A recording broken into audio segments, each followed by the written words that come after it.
बिहार में मुस्लिमों का नेता कौन है? यह सवाल मैं इसलिए पूछ रहा हूं क्योंकि साफ साफ दिख रहा है कि मुस्लिम वोटों को लेकर बिहार में एक्सपेरिमेंट हो रहा है। एक या दो नहीं, कई दल हैं जो बिहार के मुस्लिमों का वोट हासिल करना चाह रहे हैं और इसके लिए तमाम प्रयास भी कर रहे हैं। क्या राजद, क्या कांग्रेस, क्या जनसुराज और क्या एआईएमआईएम? उधर बसपा भी मैदान में है, जदयू भी कोशिश में है, लेकिन कोई पता नहीं लगा पा रहा है कि बिहार के मुस्लिम इस बार किसकी तरफ लामबंद होंगे। देखिए, मैं साफ बात करता हूं, बिहार के 27.12% ओबीसी आबादी का एक बड़ा हिस्सा राजद को वोट करता है। कुछ जदयू को भी वोट करते हैं, जैसे यादव राजद के खाते में हैं, कुशवाहा, कोयरी जदयू को वोट करते हैं। ईबीसी बिहार की सबसे बड़ी जातिगत श्रेणी है जिसकी आबादी 36.01% है और ये फ्लोटिंग वोटर्स माने जाते हैं, लेकिन फिर भी ये क्षेत्रीय पार्टियों के साथ जाते हैं, कभी लालू के साथ तो कभी नीतीश कुमार के साथ। दलित आबादी 19.65% है और ये लोजपा, हम या जदयू को वोट करते हैं। सवर्ण जातियां आमतौर पर भाजपा के वोटर हैं, कुछ सवर्ण कांग्रेसी भी हैं, लेकिन मुस्लिम समुदाय पर अलग अलग समय पर अलग अलग पार्टियों का प्रभाव रहा है। यह वो समुदाय है जिसके बारे में कहा जाता है कि ये एकजुट होकर वोट करते हैं और सबको चौंका देते हैं। तो क्यों न हम आज देश की आजादी से लेकर अब तक बिहार में मुस्लिम वोटरों के वोटिंग पैटर्न को देखें और समझें कि बिहार के मुस्लिम आखिर किसे वोट करते हैं और क्यों वोट करते हैं। इस आकलन से हमें शायद सबसे अहम सवाल का जवाब मिल सके कि क्या इस बार के विधानसभा चुनाव में मुस्लिम मतदाताओं का वोटिंग पैटर्न बदलने वाला है।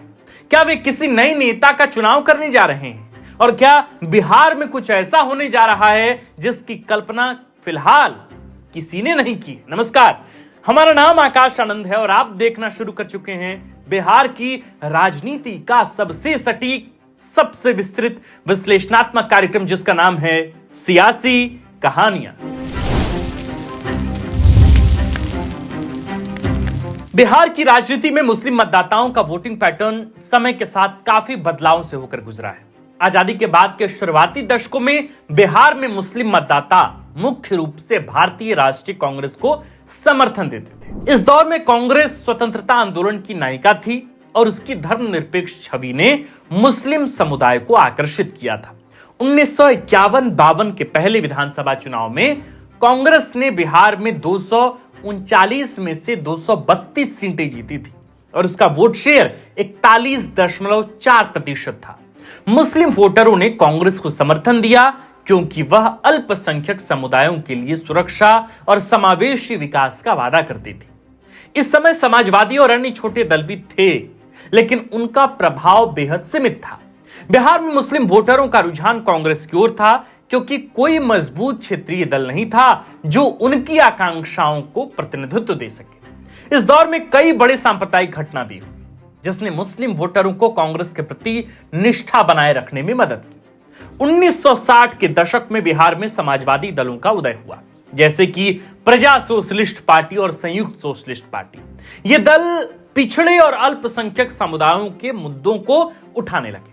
1967 के बिहार विधानसभा चुनाव में कांग्रेस का वोट शेयर 33.1% रहा और उसने 318 में से 128 सीटें जीती। हालांकि मुस्लिम वोटरों का एक हिस्सा समाजवादी दलों की ओर गया क्योंकि ये दल सामाजिक न्याय और आर्थिक समानता की बात करते थे। फिर भी कांग्रेस का दबदबा बरकरार रहा क्योंकि मुस्लिम समुदाय में यह धारणा थी कि कांग्रेस ही उनकी सुरक्षा और हितों की रक्षा कर सकती है। इस दौरान कोई बड़ा सांप्रदायिक तनाव नहीं था, लेकिन आर्थिक असमानता और भूमि सुधार जैसे मुद्दों ने मुस्लिम वोटरों को समाजवादी दलों की ओर आकर्षित तो किया था। 1970 के दशक में बिहार में मुस्लिम वोटरों का कांग्रेस के प्रति रुझान कमजोर होने लगा। 1975 में आपातकाल ने अल्पसंख्यक समुदायों में असंतोष पैदा किया क्योंकि कई मुस्लिम नेताओं को जेल में डाला गया और सांप्रदायिक तनाव बढ़ा।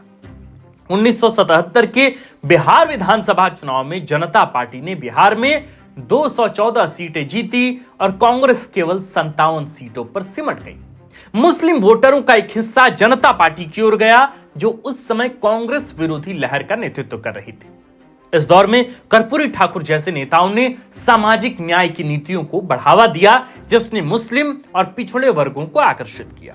हालांकि जनता पार्टी की अंदरूनी कलह ने मुस्लिम वोटरों को पूरी तरह से अपनी ओर नहीं खींचा और 1980 में कांग्रेस ने फिर से 169 सीटें जीतकर जबरदस्त वापसी की। इस समय मुस्लिम वोटरों ने फिर से कांग्रेस को समर्थन दिया, लेकिन यह समर्थन पहले जैसा तो मजबूत नहीं था। 1980 के दशक के अंत तक बिहार की राजनीति में बड़ा बदलाव आया।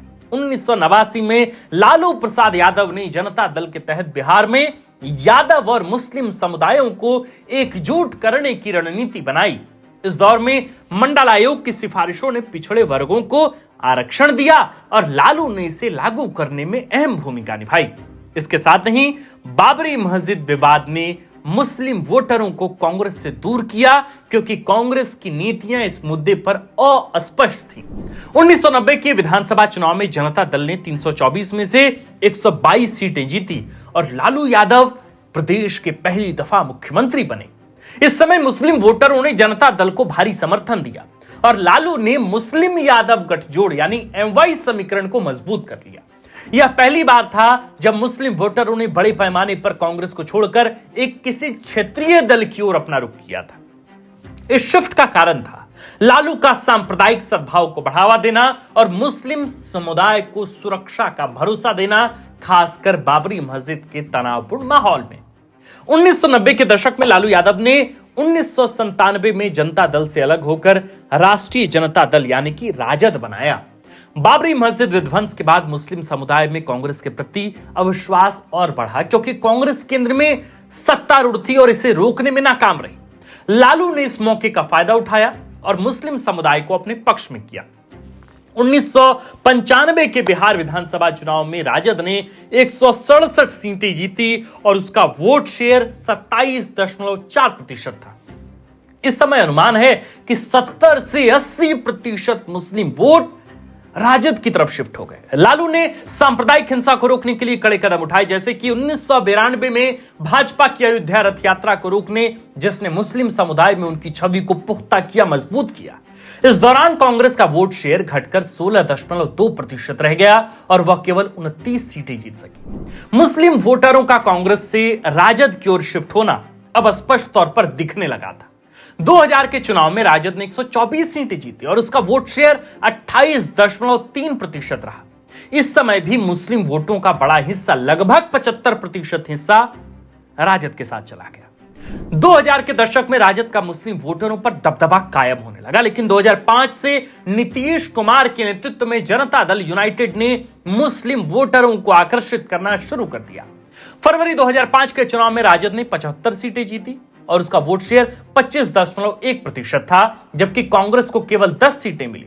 नीतीश ने 2005 के अक्टूबर-नवंबर चुनाव में एनडीए के साथ गठबंधन कर 143 सीटें जीती और उनका वोट शेयर 37.2% था। नीतीश ने पसमानदा मुसलमानों के लिए आरक्षण और विकास योजनाएं शुरू की, जिससे मुस्लिम वोटरों का लगभग 20 से 25% हिस्सा नीतीश कुमार की तरफ स्विंग कर गया।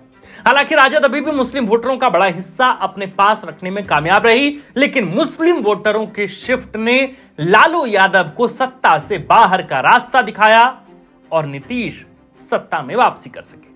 2010 के चुनाव में नीतीश की नीतियों का असर और साफ दिखा, जब एनडीए ने 206 सीटें जीती और वोट शेयर 39.1% रहा। इस समय मुस्लिम वोटों का अनुमानित 30 से 35% हिस्सा जदयू को मिला, क्योंकि नीतीश ने विकास और कानून व्यवस्था पर जोर दिया था।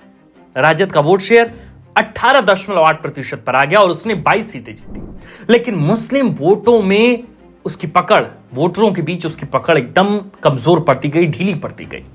याद कीजिए 2015 का विधानसभा चुनाव। 2015 के विधानसभा चुनाव में राजद, जदयू और कांग्रेस ने महागठबंधन बनाया। इस गठबंधन ने 178 सीटें जीती और वोट शेयर 41.9% था। मुस्लिम वोटरों ने इस बार गठबंधन को भारी समर्थन दिया। क्यों? क्योंकि यह गठबंधन भाजपा के खिलाफ एकजुट थी और भाजपा अब तक हिंदुत्व के मुद्दे पर काफी अग्रेसिव हो चुकी थी। बाबरी मस्जिद विध्वंस के बाद से ही मुस्लिम समुदाय में भाजपा के प्रति अविश्वास बना हुआ था और महागठबंधन ने इसे खूब भुनाया।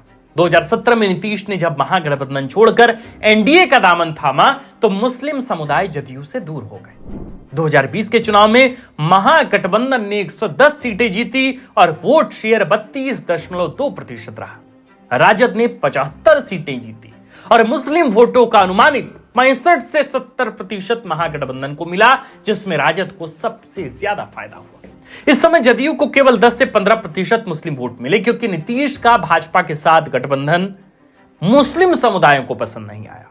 कांग्रेस का वोट शेयर 9.5% रहा और उसने 19 सीटें जीती, लेकिन मुस्लिम वोटों में उसकी हिस्सेदारी बेहद सीमित हो गई। अब हम 2025 में बैठे हैं। कहां से शुरू हमने की? 1951-52 से, और अब 2025 पर आए। अब हम 2025 से बैठकर देख रहे हैं चीजों को, चुनाव को करीब आते देख रहे हैं और समझने की कोशिश कर रहे हैं कि राज्य के 17% मुसलमान आखिर किसकी तरफ जाएंगे। इस बार मैदान में मुझे 3 बड़े खिलाड़ी दिखते हैं। पहला तो निश्चित तौर पर राजद है, तेजस्वी यादव है, जिसका सबसे अधिक प्रभाव है और उसे मुस्लिम वोट ठीक ठाक संख्या में मिलने की उम्मीद भी। दूसरे खिलाड़ी हैं असदुद्दीन ओवैसी, AIMIM चीफ। 5 सीटें जीतकर बता चुके हैं कि वे क्या कर सकते हैं और कितनी हिम्मत, कितनी ताकत रखते हैं। इस बार वे दुगुनी ताकत के साथ चुनावी मैदान में आ रहे हैं। मेरा अनुमान है कि मुस्लिमों का ठीक ठाक वोट उन्हें भी मिलेगा। किनको? पतंग छाप को। राजद ने उनके प्रस्ताव को ठुकरा दिया है। वे गठबंधन में शामिल नहीं हो रहे हैं, इसलिए उनके कारण मुस्लिम वोटों का बिखराव बिल्कुल ही निश्चित है। तीसरे खिलाड़ी का नाम है, या तीसरे खिलाड़ी का मैं नाम लूंगा तो कई लोग नाराज हो सकते हैं, कहेंगे कि उनका तो कोई प्रभाव नहीं है, लेकिन हमारे सूत्र कहते हैं कि ग्रामीण क्षेत्र के मुस्लिम अच्छी संख्या में उन्हें वोट कर सकते हैं। नाम क्या है उनका? प्रशांत किशोर। जी हां, पीके ग्रामीण मुस्लिमों के बीच लोकप्रिय हैं। देखिए, मुस्लिम समुदाय का एक वर्ग जदयू को इसलिए वोट करता था क्योंकि जदयू की नीतियां प्रभावी थीं और नीतीश एक गंभीर नेता हुआ करते थे। लेकिन उनकी एनडीए में जाने से अब वर्ग छिटक गया है। लेकिन यह राजद के पास नहीं गया, यह वर्ग ढूंढ रहा था अपने लिए एक बेहतर विकल्प, जो उन्हें पीके में दिख रहा है। अगर आने वाले दिनों में पीके की छवि बनी रहती है तो मेरा अनुमान है कि पीके के मुस्लिमों का अच्छा वोट मिलने जा रहा है। पीके को या जनसुराज को ठीक ठाक वोट मुसलमानों का मिलेगा। और चूंकि प्रशांत किशोर ने खुद ही कह दिया है कि बिहार में कम से कम वो 40 सीटों पर मुसलमान प्रत्याशी उतारेंगे, तो देखिए इस बार उनकी छवि किस तरह की बनेगी। बाकी हम कई सवाल आपके बीच छोड़े जा रहे हैं, और ये सवाल, मूल सवाल ये कि बिहार में मुसलमानों का नेता आखिर है कौन?